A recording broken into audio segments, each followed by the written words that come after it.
여러분 안녕하세요. 나는 죽을 때까지 나답게 살기로 했다. 책을 가지고 리뷰를 해보도록 하겠습니다. 저자인 세토 카츠노부는 일본 사람으로서 외국계 기업을 여러 군데 다닌 것 같습니다. 그러면서 느꼈던 여러 가지 크리에이티브적인 사고에 대한 이야기, 강점을 더 강화시키는 것이 맞다라는 이야기가 주된 내용인 것 같습니다. 목록을 보시면요. 제1장이 세상에 강점이 없는 사람은 없다. 2장 잠재 재능을 강점으로 키우는 방법. 3장 그들은 결코 천재가 아니었다. 이렇게 세 파트로 되어 있습니다. 결과를 내는 사람들의 일하는 방식 거두절미하고 결론부터 얘기하겠다는 겁니다.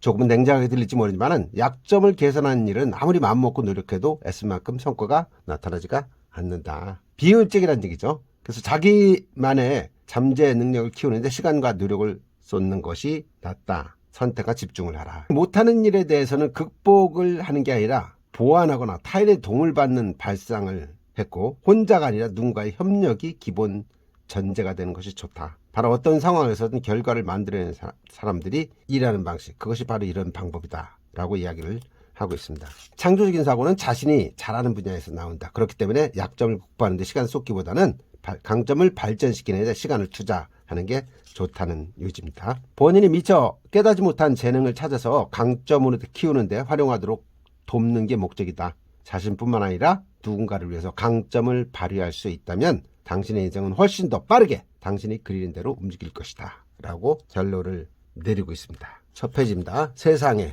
강점이 없는 사람은 없다. 누구나 다 강점이 있다는 얘기죠. 강점을 발견하는 것이 우선이라는 이야기입니다. 미국의 심리학자 타샤 유리크가 한 이야기입니다. 95%에 달하는 사람들이 자기인식이 가능하다고 생각하지만 실제로는 10 내지 15% 정도만이 올바르게 자기인식을 한다. 열의 아홉은 자기 자신을 알지 못한다. 그럼 어떻게 됩니까? 자기 자신을 찾아 나서야 되는 거죠.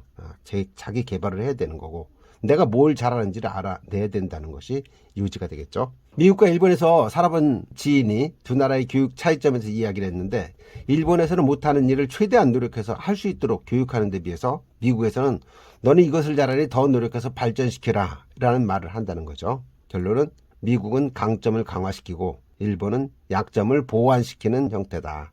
이 사람은 일본 사람이니까 일본을 좋게 보는 게 아니고 미국의 강점을 좋게 보는 겁니다. 뭐든 한 가지 이상은 뛰어난 능력이 있게 마련이다. 그러니 지금이라도 진짜 자신을 알기 위해 노력하여 자기의 진짜 모습을 파악하고 이를 발판으로 제2의 삶을 이어나가야 한다 라고 주장을 하고 있습니다. 남과 비교하지 않는다. 리더는 팀원 각자가 강점을 발전시킬 수 있도록 도우며 자신의 부족한 부분은 남을 통해 보완할 줄 안다. 이것이 리더의 자질이라고 이야기를 하고 있습니다. 두 번째, 잠재 재능을 강점으로 키우는 방법. 모든 사람은 잠재 재능이 있다는 거죠. 그래, 자기 인식에 필요한 5가지 마인드세트가 필요한 것이 자기 인식의 정확도를 높이는 법. 첫 번째, 모든 사람은 잠재 재능이 있다. 그것을 인식해야 된다는 얘기죠.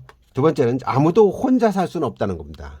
비즈니스 세계에서는 혼자 성공할 수가 없다. 성과는 상부상조하는 시스템 속에서 이루어지기 때문에 혼자 담당하는 업무처럼 보이는 일도 한 발짝 물러나 전체를 보면 여러 사람들이 유기적 관계를 맺고 있는 것을 알 수가 있다. 그런데 중요한 것이 여러분이 먼저 해주셨으면 하는 게 있는데 그것이 바로 가족에게 감사하라. 세계적인 베스트셀러 소위 종말 책을 쓴 제러미 리프킨이 미국 최고의 리더들이 모인 행사에서 한 스피치 내용이랍니다. 가족에게 먼저 감사하라. 세 번째는 나의 상식과 남의 상식은 다르다. 네 번째, 있는 그대로 살아갈 용기를 가져라. 마지막으로 잠재 능력을 키우는 노력을 하라. 활용하지 않으면 소용이 없다. 잠재 능력은 그것을 살리기 위한 행동을 많이 할수록 마치 근육이 단련되듯이 강점으로 발전한다. 여기서 이야기하는 강점이란 자신의 잠재 능력을 최대한 이끌어낸 결과물, 다시 말해서 잠재 능력을 활용하면서 습득하고 학습한 지식들의 조합을 이야기한다고 말합니다. 일하는 방식을 바꿔라. 네브라스카 대학교에서 속독의 효과적인 교수법을 알아보기 위해서 3년 동안 1000명 학생을 대상으로 속독과 이해력에 관한 조사를 했는데, 읽는 것이 서툰 학생을 대상으로 속독법을 가르쳤더니 1분 동안 읽는 단어가 90개에서 150개로 늘어났다는 겁니다. 반면에 읽는 것이 능숙한 학생에게 속독법을 가르쳤더니 1분 동안 읽은 단어 수가 350개에서 2,900개로 향상되었다는 겁니다. 읽는 것이 서툰 학생의 단어 증가폭은 2배 미치지 못했는데 90개에서 150개니까요. 능숙한 학생은 8배로 늘어난 겁니다. 350개에서 2,900개로. 무슨 얘기냐? 약점을 극복하려고 노력하는 것보다 강점을 발전시키는 노력이 훨씬 더 큰 성과를 낼 수 있다라는 사실을 실감할 수 있는 조사다. 그러니까 약점을 보강하기보다는 강점을 강화시키는 게 낫다는 결론을 제시하고 있는 겁니다. 실패가 없는 사람은 믿을 수가 없다. 실패를 두려워할 필요가 없다는 얘기입니다. 저자는 이직 경험이, 그러니까 다른 기업으로 직업을 바꾸는 잡 호퍼라고 그러죠. 7번이나 했는데 스스로 자기 분석을 할 기회와 기업의 인사팀으로서의 분석을 받을 기회가 7번이나 있었다는 얘기다. 만약 아무 제약이 없다면 내가 좋아하고 바라는 게 무엇일까? 내 강점을 살릴 수 있는 환경은 무엇일까? 난 앞으로 어떤 인생을 보내고 싶은 것일까? 원하는 것을 얻기에 나의 강점을 어떻게 활용할까? 이런 식으로 자신을 재점검했고 그때마다 답을 찾으려고 노력을 했다. 이제는 패자부활의 시대다. 실패 경험이 없는 사람은 믿을 수가 없다. 실패는 도전했음을 의미한다. 또한 실패할 때마다 다시 일어섰음을 증명한다. 실패했기에 도리어 더 단단해진 몸이 당신의 진짜 무기다. 이따금 누군가를 대신해서 해낸 일이 있습니다. 그러면 거기에 대해서 고마워요, 도움이 됐어요 라는 말을 들었다면 잠시 한번 생각을 해봐라. 어쩌면 고마워요라는 말을 듣게 된 행동에 당신의 잠재 능력이 숨어 있을지도 모른다. 누군가를 대신해서 대수롭지 않게 한 그 일이 기쁨을 줬을 만큼 당신의 재능이 발휘되었다는 뜻이다. 3번 이상 같은 일로 고맙다는 말을 들었다면 그것은 훌륭한 잠재 능력이 있다는 증거가 된다. 그러니까 그런 잠재 능력을 강화시키라는 얘기죠. 타인의 반응을 보고 재능을 탐색하라. 상대를 이해하는 능력이 부족하다면 자신의 감정과 행동을 분석해서 나는 어떤 사람인가 하고 알아가는 일이 굉장히 중요하죠. 이게 또 어려운 일이기도 합니다. 혼자서 아무리 궁리해봐야 정보가 한정적이기 때문에 편향적인 생각에 그치기 십상이죠. 그럴 때 남들의 반응, 피드백이죠. 매우 큰 의미가 있다. 특별히 새로운 방법은 아니지만 여러 가지 시도해본 결과 역시 이만한 방법이 없었다. 타인이 건네는 피드백의 중요성을 깨닫는다는 얘기죠. 그래서 잠재 능력을 찾아내는 일에 피드백 분석은 최고로 효과가 있다. 그러니까 피드백을 통해서 내가 뭘 잘하는지 알 수 있다는 얘기죠. 식당에 갔을 때 동료가 뭐 먹고 싶어야 할 때 아무거나요 답하는 사람이 있다. 아무거나요 답하는 사람들은 자신의 기분이나 욕구를 표현하는 것을 조심스러워하고 자신의 생각을 드러내지 않고 상대에게 맞추는 것을 선호한다는 얘기다. 이렇게 피드백이 없고 자신을 드러내지 않는 문화는 필연적으로 자기 인식을 차단한다. 좋지 않다는 얘기죠. 시키라는 얘기입니다. 자신 있게. 난 짜장, 너희들 뭐 먹을래? 시키면 된다는 얘기죠. 다른 사람들이 당신의 피드백을 바라는 것은 신중한 당신의 고견을 들려달라고 요청하는 것과 같다. 근데 이 피드백을 어느 사람한테 받는 게 좋으냐? 나와 이해관계가 없어서 가볍게 피드백할 수 있는 사람, 나의 업무나 사생활을 잘 아는 사람, 이해관계가 없는 옛날 친구, 함께 일한 적이 있는 전 직장 동료, 자신의 업무 스타일을 잘 아는 타 부서의 선배, 이런 사람들한테 피드백을 들어보면은 내가 무엇을 잘하는지 알 수 있다고 이야기를 하고 있습니다. 그래서 피드백을 해달라고 할 때 5가지 원칙이 있는데 이야기를 꺼낼 때 먼저 다음과 같이 양해를 구하라는 얘기죠. 내가 이직을 고려 중인데 내세울 만한 강점을 알고 싶어요. 나에 대해 객관적인 의견을 듣고 싶어요. 갑자기 질문하면 상대도 놀라기 때문에 질문 의도를 미리 알려줘서 답변하기 쉽도록 하는 게 좋다는 얘기죠. 2번째, 욕심내지 말고 한 가지 질문으로 충실한 답변을 얻자. 3번째, 답변이 성실하지 않거나 장난스러워도 신경 쓰지 말고 다른 사람을 찾자.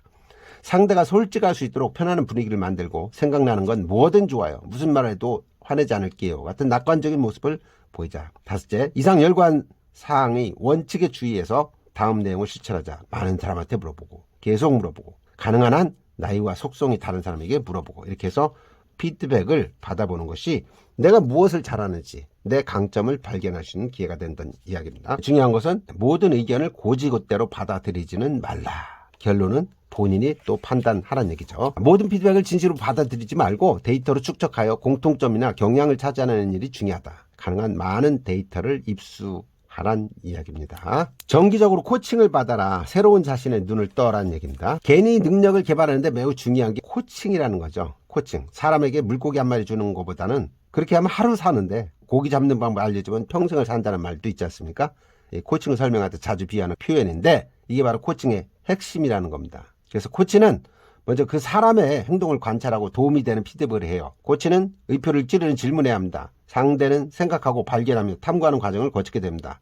코치는 실체를 부각시키는 질문을 던져서 문제를 개선하는 데 도움을 줍니다. 다음에 모르고 있기엔 대가가 너무 크다. 자기 안에 진실을 모르는 비극.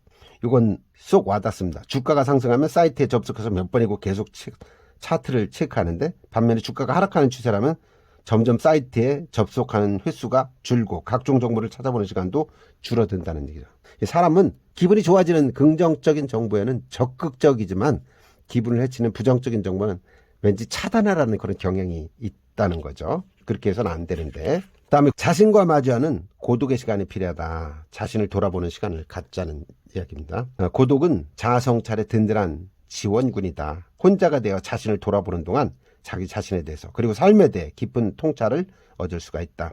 SNS나 메일, 앱 등의 알림이 난무하고 남들의 기대에 부응해야 해서 항상 신경이 곤두서지 생활하는 현대인에게 혼자 있는 시간은 매우 중요하다. 왜 중요할까요? 자신을 돌아보는 시간을 가져야 하기 때문이죠. 그래서 자기 인식을 높이고 싶다면 일상에서 벗어나 혼자만의 여행을 떠나보라는 겁니다. 누구에게도 기대지 않고 자신을 돌아보는 시간을 통해 자신이 누구인지 생각해 보라는 거죠. 자신을 표현하는 응원가를 만들어라. 나를 다시 일어서게 하는 응원의 말. 세계의 리더들은 어떻게 자기 점검을 할까?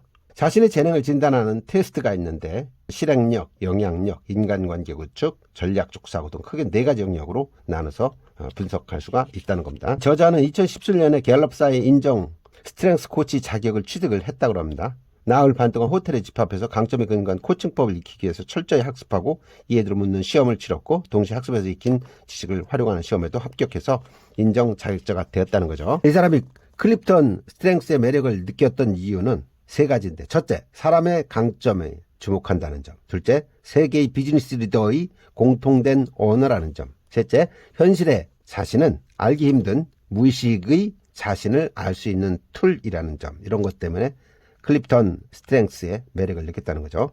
사람의 행동을 바꾸는 클립턴 스트렝스는 사람의 운명을 바꾸는 힘이 있다. 여기 중요한 그림이 나옵니다. 아이스버그 모델이죠. 네.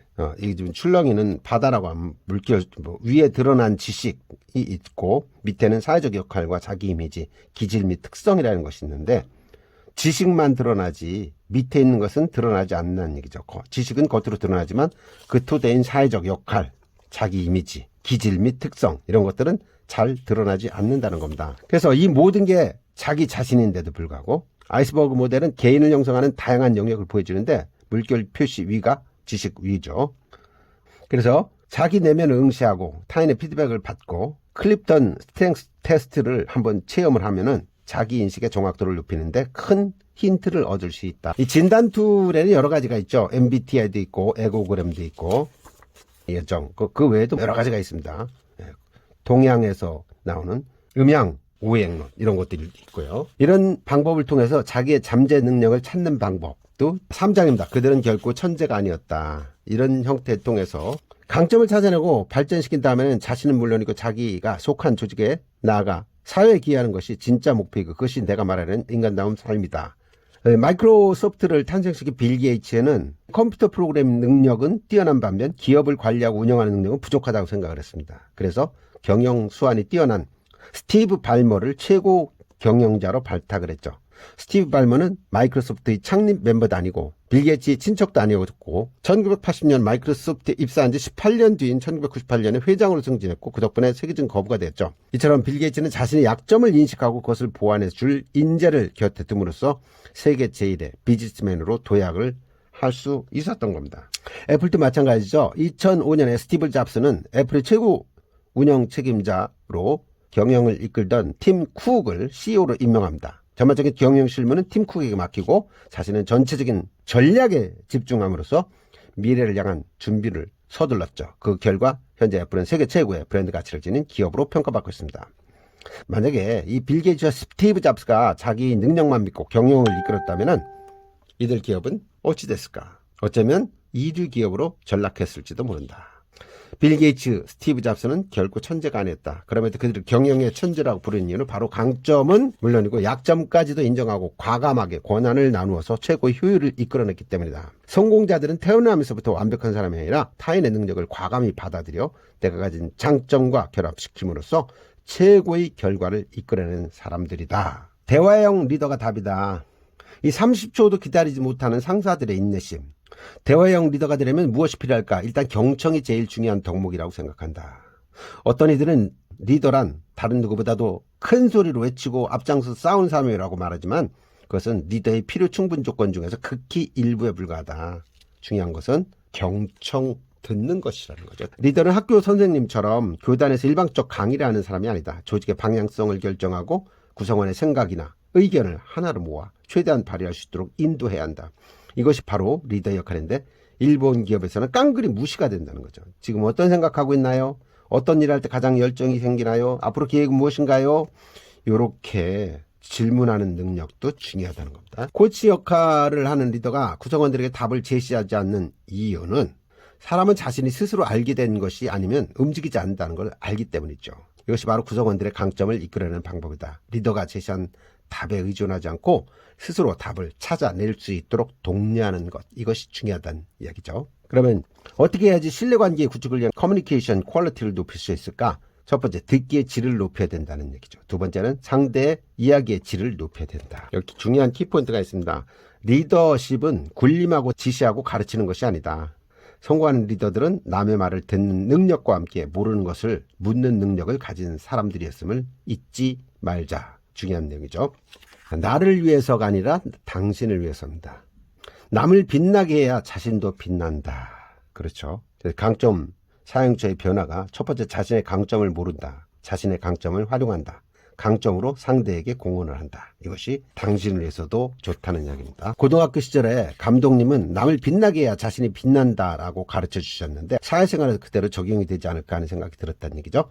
타인을 위해서 공헌할 수 있다면 누군가를 위한 행동은 자신의 무대를 한 단계 더 끌어올리는 행위이기도 하다. 왜냐하면 남들의 관점으로 생각하면 시야가 넓어지고 풍경이 바뀐다. 보이지 않았던 것도 보이게 되고 그 변화로 인해 멈추지 않고 계속 성장할 수가 있다. 리더를 포함한 팀원 전원이 타인을 위해서 강점을 발휘할 수 있다면 팀 전체의 퍼포먼스가 오르게 되고 무엇보다도 인간관계에 강한 유대감이 생긴다. 영화 스타워즈 세계관으로 해석하다면 세상에는 두 종류 인간이 있다는 겁니다. 하나는 자기 중심적인 인간, 다크사이드 인간이라는 거죠. 두 번째는 자애심이 깊고 타인에게 초점을 맞추는 인간, 즉 라이트 사이드 인간이라고 그랬습니다. 팀원들을 스스로 생각해서 행동하길 바란다면 리더 자신이 라이트 사이드로 가야 된다. 자신의 강점을 누군가를 위해서 사용하면 훨씬 더 멋진 인생을 살 수 있음을 명심을 하자. 타인의 관점으로 세상을 보면 시야가 넓어지고 그로 인해 자신의 성장을 계속할 수가 있다. 남을 빛나게 하면 나 역시 빛이 난다는 사실을 기억을 하자. 자신의 그릇을 채워가는 게 인생이다. 하고 싶은 게 하나도 없다고 말하는 사람들이 있고 나눠주다 보면 내 그릇이 저절로 채워진다고 얘기하는 사람도 있습니다. 누군가가 나에게 해주는 시간보다 누군가에게 내가 해주는 시간이 많아지면 그것이 좋은 거죠. 그래서 자기 인식을 통해 자신의 장점을 발견하고 누군가에게 도움을 줄 수 있다는 사실을 깨닫게 되면 자신과 타인을 똑같은 선반에 올려놓고 비교하고 평가하는 일이 점차 줄어든다고 했습니다. 잠재 능력을 키우기 위한 사전 준비로서 해야 될 일은 첫째, 일단 느긋하게 쉬라는 얘기입니다. 두 번째는 돈을 모아라. 돈이 없으면요 여유가 없다는 거죠. 세 번째, 가족이나 동료에게 감사하라. 짧아도 구체적인 감사의 말을 들은 상대는 훗날 당신에게 정확한 피드백을 주는 사람이 될 것이다. 자신의 약점을 보완해 줄 사람과의 인연을 넓혀가는 일이다. 마지막 마침입니다. 이 책의 목적은 표면적으로는 보이지 않는 재능을 발굴해서 자기만의 강점으로 발전시키고 활용하는 데 있습니다. 나아가서 강점을 자기 인생의 무기로 삼아 자기 뜻대로 원하는 바를 이룰 수 있게 되기를 바란다는 얘기죠. 지금 이 시대가 원하는 대화형 리더가 갖춰야 될 덕목입니다.